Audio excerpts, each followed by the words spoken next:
Order! Order! You are an incorrigible delinquent at times.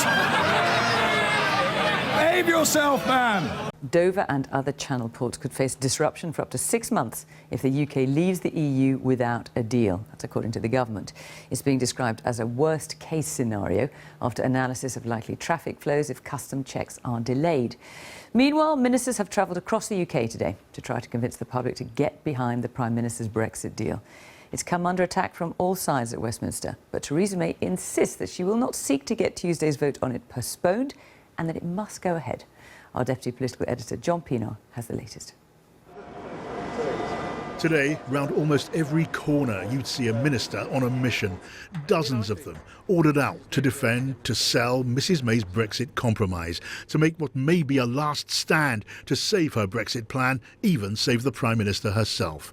Among ministers, many privately believe the government should delay the big vote next Tuesday rather than face a crushing defeat. For now, they're making their case around the country, hoping MPs listen to worried people and businesses. They will hear those voices saying, we want this sorted, we want this deal accepted, because we need to move on as a country, both to negotiate the good trading deal for the future with the EU and to deal with the pressing domestic agenda of the NHS, schools, housing and all the other things people want their politicians to focus on. And now tougher warnings from government of the danger of ending up with no Brexit deal at all. Up to 6 months of delays at Dover for cross-channel traffic. Emergency plans to fast-track and fly in medicines if supplies run short. But the Brexiteers are coming. They're calling it all a scare story, and they're convinced the rebellion won't melt under pressure. No chance whatsoever. And it seems to me they'd be better off knocking on doors and talking to people and finding out what people want, not preaching to them. Are you worried, though, that Theresa May's deal may just be the hardest Brexit available? You can't be serious. It's not Brexit. It's not even Brexit in name only. Anything, any other Brexit deal would be better than what she's putting on the table. Labour's hoping it ends up the big winner if the decision goes back to the people. We've put forward a new approach which we're hoping that MPs and all political parties will vote for, and if they do, that will enable us to go off with a strong mandate to negotiate with our European partners. If that doesn't happen, we have to, in the interest of the country, be prepared with fallback positions, and that is a general election, or if we can't get that, yes, options of another people's vote. Here, behind the posturing and the campaigning, the private talk is about power. The tea rooms and the corridors have been humming with the sound of plotting and scheming. For some, it's about how to take control of Brexit. For others, it's about how to grab the keys to number 10. Talk to anyone, parliamentary newbies or political veterans, and there's one thing on which everyone can agree. No one has seen or lived through times quite like these. Well, we'll hear a little bit more from John in Down Street in just a moment. But first of all, our health editor Hugh Pym is here. Hugh, we heard John referring to this medical contingency planning in his report. So how worried should all of us be about that?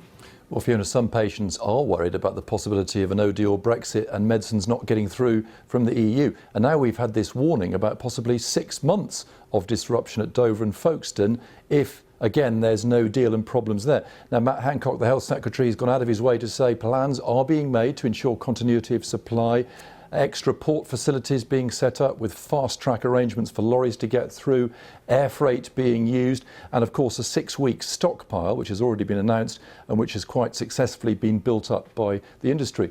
He is warning, though, that the NHS, GPs and hospitals shouldn't themselves stockpile, as that would be self-defeating. Now, there may be some suspicions about the timing here. Why is all this coming out at such a sensitive moment in the Brexit debate? The government says it had to get its technical advice on this out there for the NHS. The pharma industry, though, is saying they want a lot more detail. What precisely are these contingency plans all about? OK, Hugh, thank you very much for the moment. John, things are changing daily at Westminster, but at the moment it looks as if Theresa May is likely to lose the vote on Tuesday, and presumably much planning and plotting going on at Westminster should that come to pass. You can say that again, Fiona. At the moment, Downing Street insists that the big vote will go ahead, though some Conservatives do still believe in the crossfire of voting next week. It may be possible for Mrs May to avoid the full weight of the Brexiteer rebels, at least for now. We cannot quite see the future. No one has a clear notion of how this will shake out, but it's being discussed in Downing Street and among MPs that a narrow defeat, would that make it possible for Mrs May to go to Brussels and try to squeeze more concessions?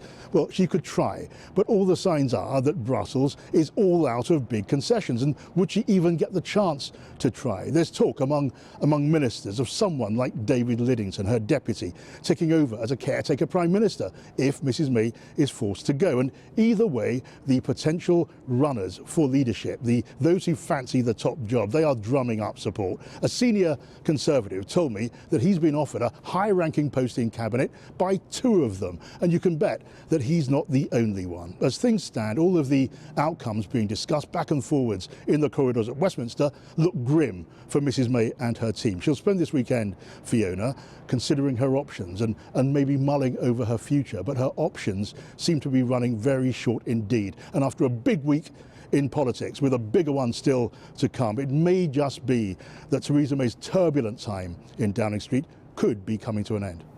We shall see, John. Thank you very much. Cabinet ministers were dispatched across the UK today to spread the Prime Minister's Brexit message to the people. But with 4 days until MPs vote on her deal in the House of Commons, it still appears Mrs May is facing a crushing defeat. And there were fresh warnings today of months of chaos and disruption if Britain crashes out of the EU with no deal. Angus Walker reports. 30 ministers sent across the country to sell the government's Brexit deal. Liz Truss, Chief Secretary to the Treasury, at a black pudding factory in Wisbech, squeezing out every last photo opportunity, trying to save the Prime Minister's skin. Morning. An early start for the Brexit Secretary, Stephen Barclay, touring an engineering firm in Peterborough, trying to build up support from businesses. What's really coming through in constituencies like this in Peterborough is the strong view of business that they want the certainty of the deal, and they don't want the uncertainty of no deal or no Brexit. But the local Conservative Party chairman in Peterborough had a very different, strong view. Running around the country, ministers on tour, do you think it's going to work? No, it's a waste. It's a waste of time and effort.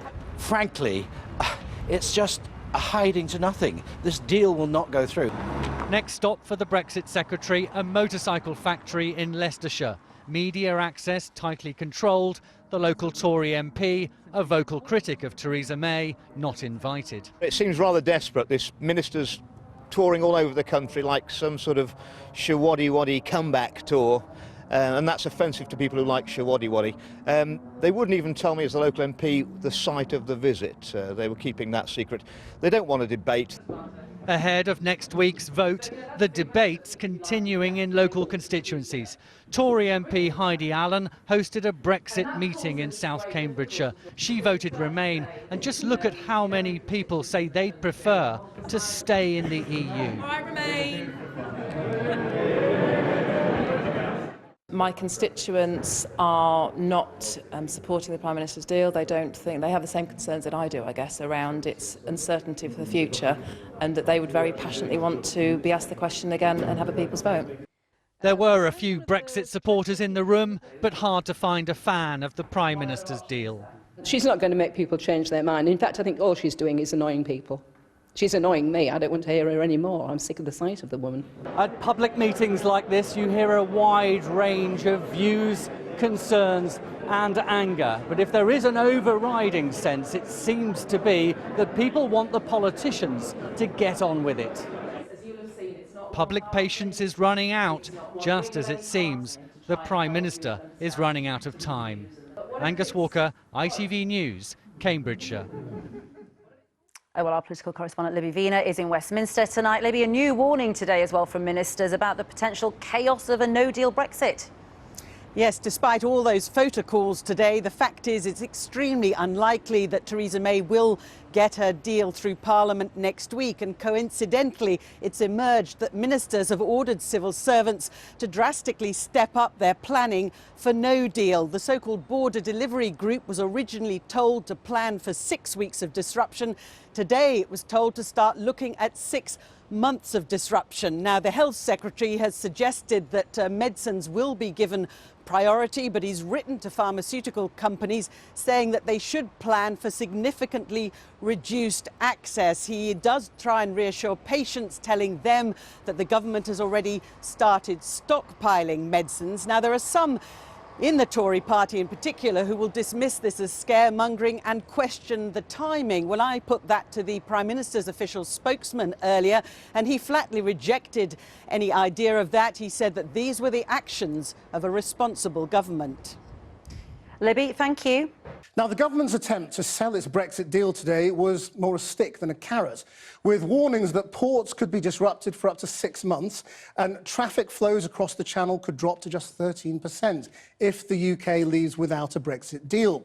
The Health Secretary also wrote to drugs companies about planning for the worst-case scenario. All fuel, perhaps, for the dozens of ministers who've been deployed around the country to drum up support, as our political correspondent Michael Crick reports. 4 days to go and 24 or so ministers were dispatched to sell Theresa May's Brexit deal around the kingdom. Much of the campaign involves bringing business to the cause. And what's really coming through in constituencies like this in Peterborough is the strong view of business that they want the certainty of the deal, they don't want the uncertainty of no deal or no Brexit, and that's why we're making the case to colleagues across Parliament. Meanwhile, the Health Secretary, Matt Hancock, has warned pharmaceutical firms that if there's no deal, then the EU may well impose controls on people and goods entering the EU from the UK. And the biggest impact would be across the English Channel at Dover and Folkestone. The revised cross-government planning assumptions show that there will be significantly reduced access across the short straits, Hancock wrote, for up to 6 months. And that was also spelt out by the man who's in effect Theresa May's deputy. Worst case scenario is that you would be looking to a traffic flow across the Channel being reduced from its current levels to between 13 and perhaps 25% of current levels. Now, that's something that we don't want. It is a worst case assumption, but so much depends on what the French decide to do in those circumstances, which clearly we don't control. If they follow European law, as they're obliged to do, there are lots of checks and controls that have to be imposed. The industry says it's the biggest logistical challenge they've faced in decades. And we have been stockpiling, we've been stockpiling and we've been stockpiling. But the message is that stockpiling will not be enough when you have up to 6 months of delays at borders. So we've been working with the government to open up other supply routes. So now we need to know the details of which other ports can be opened up for lorries and for containers. And we'll be trying to arrange an air bridge so that we can fly medicines in if required. What the industry really wants is a transition period. But you're only going to get a transition period if you vote for the deal, aren't you? Well, this is the only deal that's on the table. So we are saying you need a transition period, and that's what we hope that MPs will think about when they come to vote. But there's a growing debate right now in both main parties between possible alternatives. This backbencher says not Norway. It's not a quick fix, it's not a solution, and there is no time. But are there the votes in Parliament, though, for what you want, which is another referendum? I think Parliament is going to shift through the gears very, very quickly on people's vote. I think it's the only way out. Parliament has taken back control.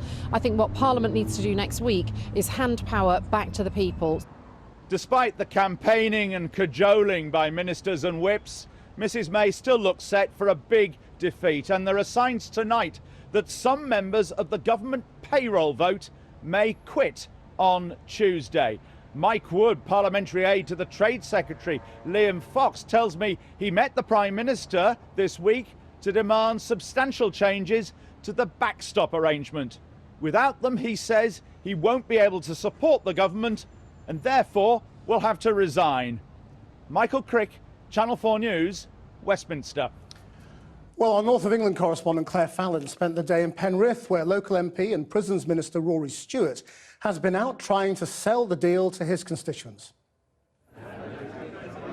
It's standing room only for Rory Stewart and the Sell the Brexit Deal show.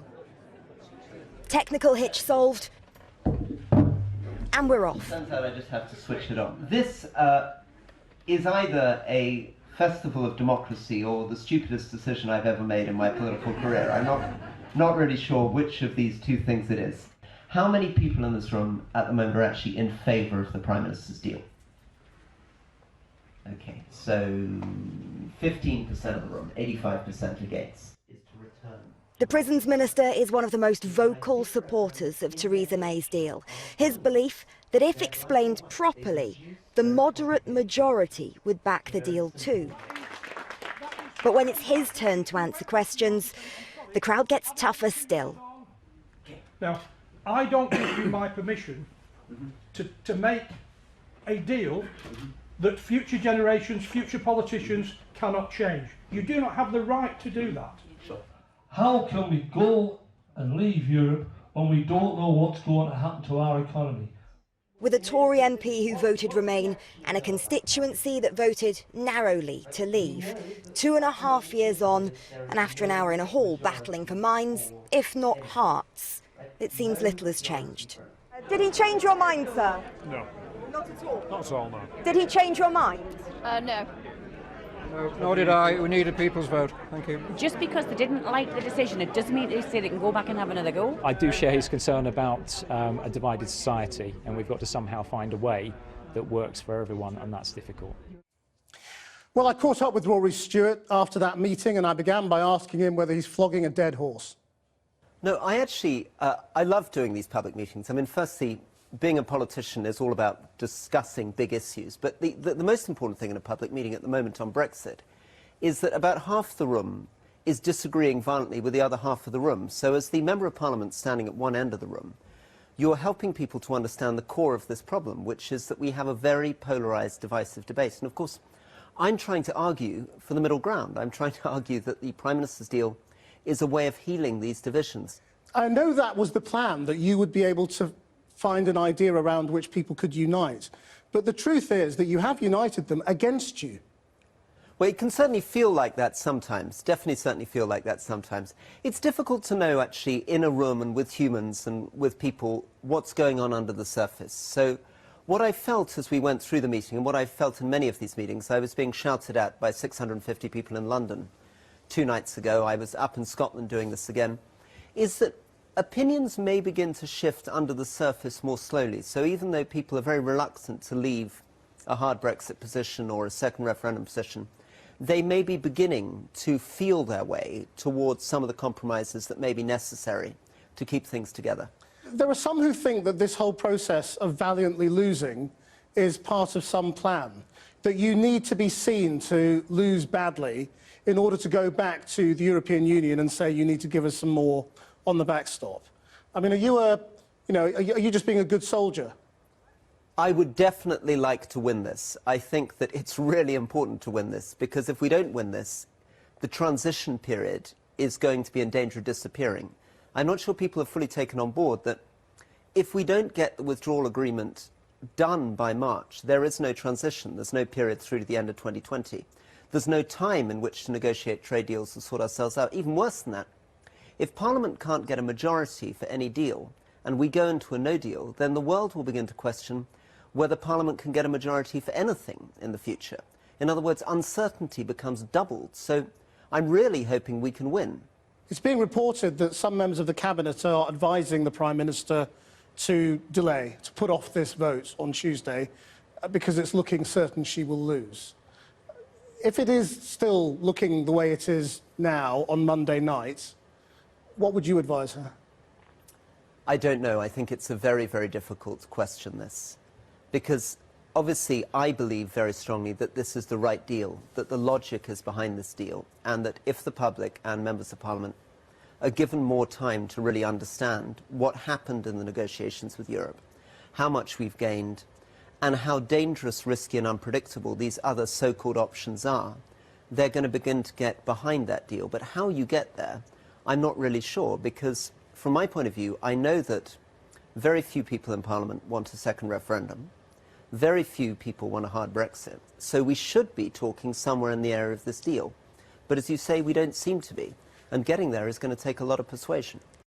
Rory Stewart. Now, there are also cracks on the Remain side of the debate, with the People's Vote campaign criticising both those arguing for a Norway-style soft Brexit and the Liberal Democrats for putting down an amendment for Tuesday's vote calling for another referendum. Too soon, say the People's Vote campaigners. Joining me now is the leader of the Liberal Democrats, Sir Vince Cable. Now, this is sort of about political strategy, Sir Vince, and people are saying if you have an amendment on a vote for a People's Vote on Tuesday, you'll kill it off. Have you got it wrong? No, not at all. There is a very minor issue about parliamentary procedure and tactics. I've had very amicable conversations today with people in other parties who are working with us.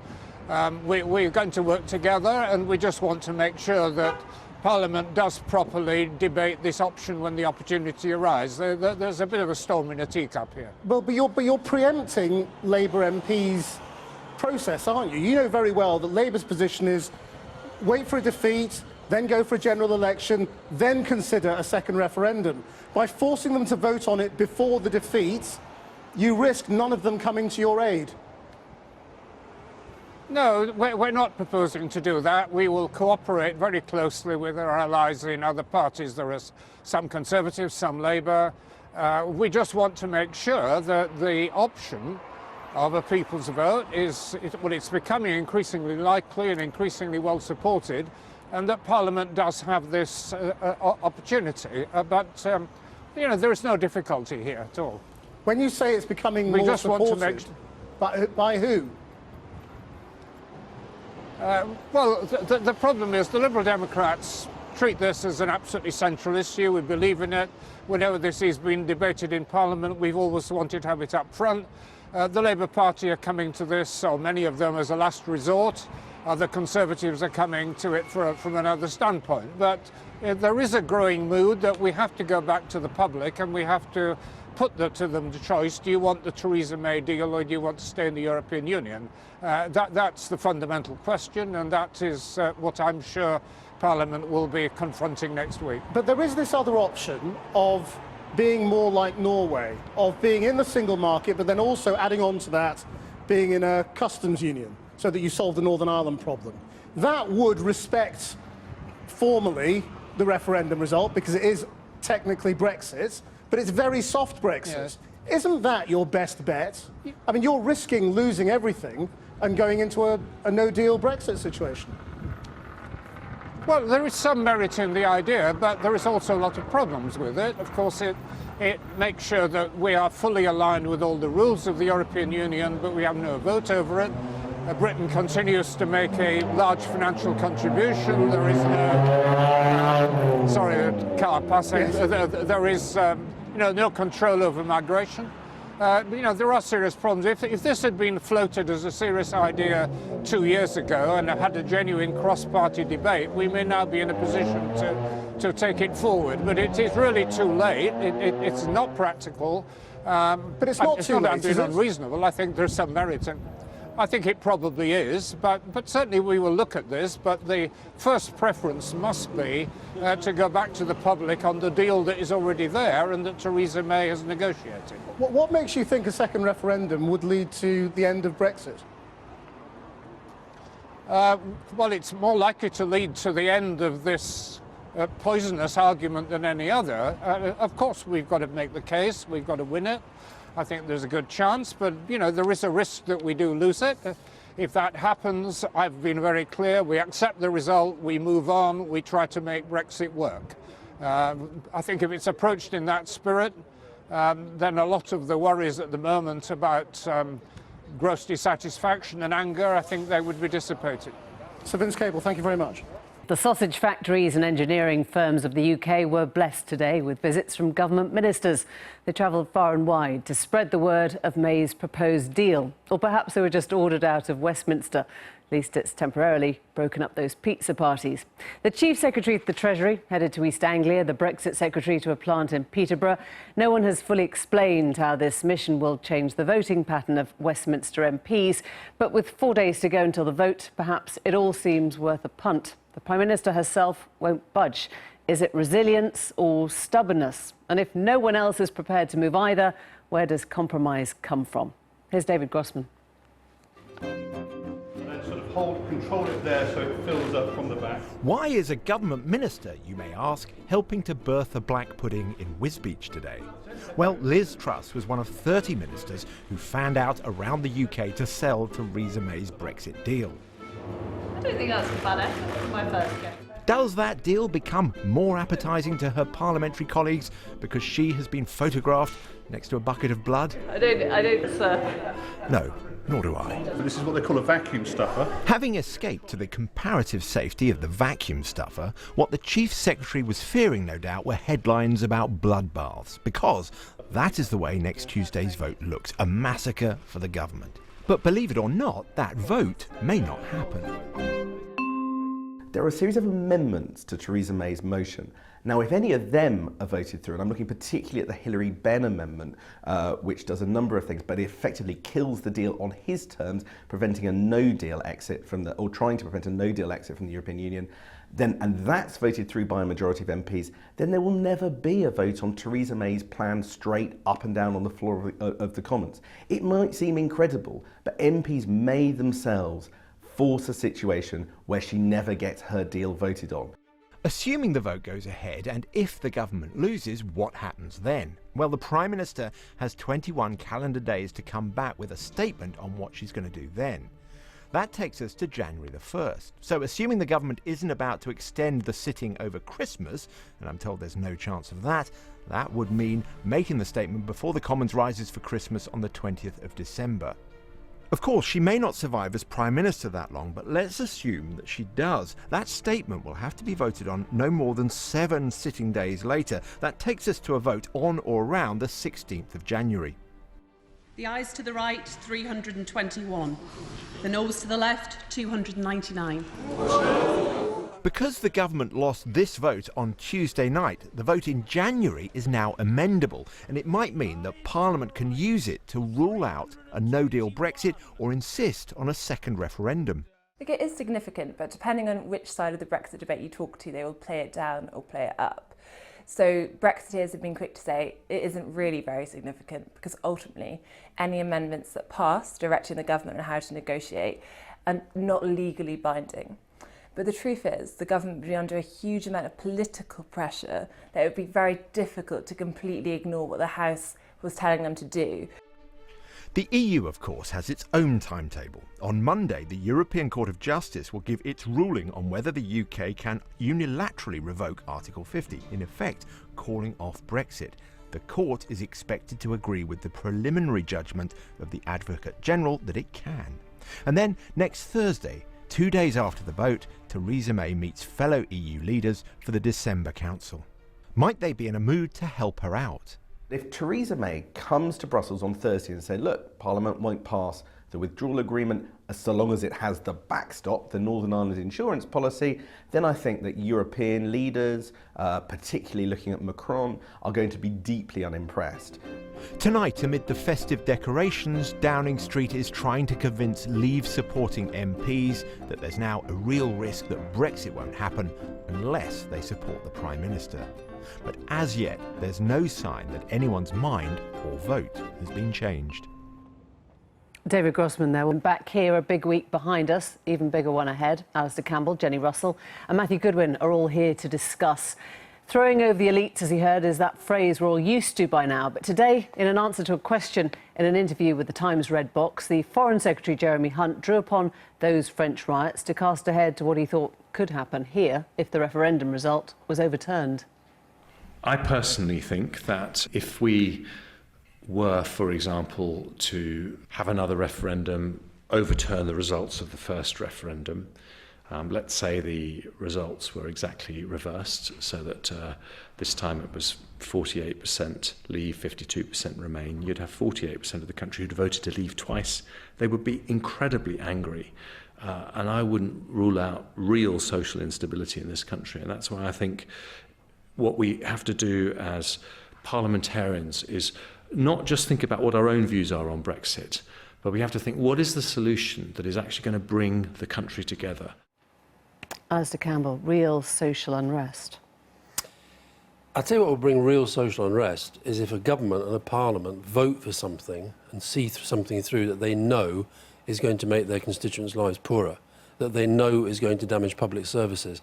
And what's happening at the moment, the government are using any tactic that they can, him there linking to the riots in France, to say, unless Theresa May's deal goes through, cataclysm all round. And it's not true, because there are other things that Parliament can do. And what's been gratifying and good about this week is Parliament is asserting itself, and I think will actually force different solutions to what is becoming a crisis for the country. We're talking a lot about changing minds, about whether it's still possible to change your minds. And Jenny, you were in favour of the Alistair route out, the people's vote, but you're not anymore. Now, what stopped that? No, it's more nuanced than that. Originally, I thought a people's vote was a good idea. Then, as I began to realise that opinion wasn't shifting in favour of Remain, which I think is the sensible solution, I thought, OK, the country needs to compromise and we need to come together and we probably need to accept the government's deal. Then we get the government's deal, and at the same time it becomes apparent that the Brexiteers have no intention of compromising on anything. There's no point in Remainers saying we'll back May's deal when the hardline Brexiteers are busy blowing it up in Parliament. We've reached a situation where Parliament cannot compromise. There is nothing on the table that they agree on. So I think it becomes evident that we probably will have to put it back to the people. The big question that I now have, though, is that all along Remainers have assumed that leaving is so disastrous for the economy, as all economists, all predictions tell us, that naturally people will change their minds. But they haven't, because leaving has become a faith, remaining is a faith. People aren't changing their minds, and there's a very real possibility, if we have no deal on the ballot paper, that people might vote for it. You think his gamble is wrong here? I mean, wrong in terms of whether it will give us a different outcome, Matthew, right? You think this would be... I mean, there's certainly no guarantee that Remain would win a second referendum, and I think if you look at how Leavers and Remainers are navigating this very volatile period, what's interesting is everybody's locked onto this idea that it's ultimately all about economic costs and benefits. And it's quite clear that, particularly on the Leave side, they're having a very different conversation, and it isn't just about GDP, it isn't about the national economy. And we've got 20 years of research on how people think about Europe, and it's all about identity, community, borders, security. So Jenny's right when she says it's a faith now. Well, I'm surprised, to be frank, at the response of Remainers over the last 2 years, because there just seems to be a lack of self-reflection on what went wrong in 2016.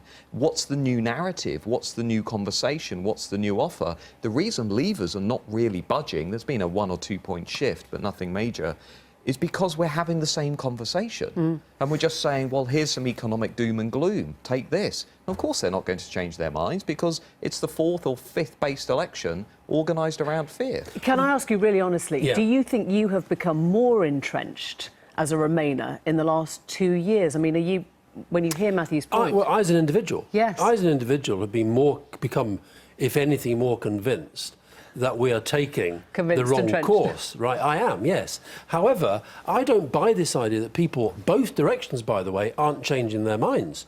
I think we sort of look at this debate as though 17.4 million people feel betrayed. Some of them have changed their minds. Some of the people who voted Remain have changed their minds. I met one the other day. Not many. Very few. And also this idea that there isn't a shift. There's now a very, very clear majority for people saying that they think they should have the final say. Now, I think on that, and by the way, I would not be at all complacent about the debate, because I think we're living in very, very volatile times. But Matthew's point was more interesting, which was that you have failed actually to have heard what people were talking about. No, listen, I hear it, but the campaign is the People's Vote campaign. It's trying to get a referendum on the outcome of these negotiations. That's what it's all been about. That's why we were just saying, watching Liz Truss with her black pudding, it's a bit weird, the politicians all going around the country today when their sole target is the MPs. Our target has been the MPs. Our target has been the Labour Party, trying to get them to a different position. Jenny. If we do get a referendum, completely right, the campaign has to be totally different to what it was last time. Jenny. It's actually disingenuous to say that the referendum campaign is simply about getting a people's vote. It is led and run, understandably, by people who think that Brexit is a terrible mistake and we must reverse it. And the point is that absolutely no effort so far has gone into saying to people anything other than You are mistaken. Well, that's your not true. your lives are rubbish, and they're going to be even worse if we leave. And as Matthew says, You're talking in cartoons, Jen. that's totally You're talking in inadequate. cartoons. When I talk to people who say that they voted leave, they, as Matthew says, talk in completely different terms. They talk about sovereignty, about community, Some of about them do. independence. The way you talk about people. Alistair, like I didn't interrupt you. Well, I'm just could you I'm shut up? challenging. Okay, shut I'm up. challenging. While I finish making my point. I won't because you're talking nonsense. No, Can I say that is exactly the kind of attitude? People. Alistair, People. that is exactly the kind of attitude, I'm that sorry. kind of arrogance, Right. which is what is going to destroy the Remain campaign. If you simply turn to people who have a slightly different view from your own and have a different experience from No, your I'm own, saying and tell you them can't that This is exactly what's happening now. This If I can just come in, this is People exactly what's are, happened now but these with are the the Norway arguments option that you're- and the People's Vote option. You two could be on the same side, but you're I'm not. talking about the conversations that I've had with people, so don't tell me that they are nonsense. I'm not saying they're nonsense. I'm saying you talking. Alistair, could you shut up and let me talk? Okay, but look, you keep saying people have Jenny, all changed. just finish the point, then I want to bring minds. Matthew in. Come. It's a simple point. The point is that people are talking across one another, and the conversations that Remainers are having with Leavers, they have completely different priorities. I have different priorities from the Leavers around me that I meet, and different things matter to them, which is why I fear that because we're talking at cross purposes, no one is going to change their minds. So there are in two time. conversations going on, basically. I mean, with a strategy type hat on, my question to Remainers is, look at all the time that I think has been wasted in that vote in 2016 was a clear demand for a change of the economic, social and political settlement. What have we actually said to those voters? Why does London still get so much and other regions don't get as much? What are we doing about coastal communities? What are we doing about northern fading industrial communities? Can I ask you something? If you say no, I want to ask. What you said to what would you say to a voter in Mansfield that got screwed over by globalisation, hasn't seen an increase in their standard of living, wages have stagnated, and what you're saying to them effectively is, you're now going to have a bit more economic pain because you've just asked for... Well, he's saying don't make people poorer. But my question to you is... Wait a sec. Matthew, my question to you is, why isn't it important for Brexiteers to tell people that actually the economics of this do matter? Instead of saying, they want to believe in sovereignty... They do say that as well. You see, I think we're oversimplifying both sides of the argument. So, look, I go to Burnley. I'll be there tomorrow to watch the football team. I see people like your Mansfield people all the time. And what I say to them is I completely understand why you voted leave. I totally understand why you think the political class has let you down. I totally understand why you think the economy doesn't work for you. This Brexit is going to make it worse. And we have to make that argument because I believe it to be true. Well, I would say that we've had about 10 to 12 studies of why we're here. And they all tell a remarkably consistent story, which is that a majority of voters want to see reform of freedom of movement and a restoration of sovereignty. But now, no deal currently on the table delivers a meaningful reply to those two core drivers. I want to bring us onto the columns now, because there's a couple that talk about Brexit in particular. Before we do, a prediction from you, Jenny, next week, do you think that this vote is going to be pushed back? Are you expecting her still to be in the job this time next week? What would you give us? I think all the early predictions about Theresa May's demise have often been proved to be wrong, and it seems to me that the Tory party isn't united, as it usually isn't, behind any alternative candidate. I think it highly likely that Mrs May next week will say to the country, if she is defeated in Parliament on Tuesday night, she will say, as everyone predicts, she will say, I'm going to take my deal, which is the only thing which I believe delivers Brexit, over your heads to the country. Do you want my deal or do you want to remain? And if she offered the people that choice, she might mop up all the Leave votes on her side. And there would be a clear choice which was offered to the people. It seems to me very likely that now that Parliament cannot make up its mind about anything, that it's highly probable that we will end up with a second referendum. And Matthew, can I ask you for numbers? I mean, part of it is in, if she's going to lose this vote, how many she loses by. Do you think between 40, 50 she can still stay and 80 to 100 she has to go, or how would you calculate? Looking at the latest numbers, you've got about 104, 105 MPs saying that they're going to definitely vote this down. I think those kinds of numbers would make it very difficult. I mean, there are two issues. One is whether May herself decides, I've tried, I've had enough, I'm going. And the other is actually whether, the men in grey suits walk in from the cabinet cabinet and say, you know, this is it, the authority's gone. Let's bring in Jonathan Friedland's piece in The Guardian tomorrow. He's talking about crunch time for Labour. Hollow talk will no longer do. Cake and eat it. Unicorn impossibilism. This is his quote, is no less dishonest when it comes with a red rosette on its lapel. Essentially, picking up on the Corbyn interview that was in The Guardian today. Does Labour have to get off the fence, or have they played a blinder here? Well, the country's at a moment of, I think, of considerable peril, and leaders have to lead. And there has to be clarity, I think, very quickly after the vote about what Labour seriously wants the country to do. So I understand this step-by-step approach. Call for election, unlikely to get it, but then the question does become, will they then campaign for a people's vote as the only possible way of breaking this impasse? And I agree with Jenny, by the way, that Theresa May be the person who brings this forward, but I think it would be, here's me as a Remainer, I think it would be incredibly disenfranchising if the choice actually was just Remain and her deal having been comprehensively rejected by Parliament. Yes. It's also a very... And also, no deal is not hard Brexit. Jenny, last word to you. I think it would be incredibly irresponsible of anyone in Parliament to agree that no deal should be on the ballot. I'm not saying paper. no deal should be. I'm talking about Boris Johnson defining what he means by a hard Brexit. So you're just waiting for that? We shouldn't have a hard Brexit on the ballot paper. It should be either May's deal or Remain, and that is because there is no majority in Parliament for no deal, because parliamentarians know how absolutely disastrous it would be. But no it would deal ruin is not people's hard Brexit. lives for generations, and because the country wouldn't realise how disastrous it was going to be, the country can't afford to have that on the referendum. Thank you very much indeed.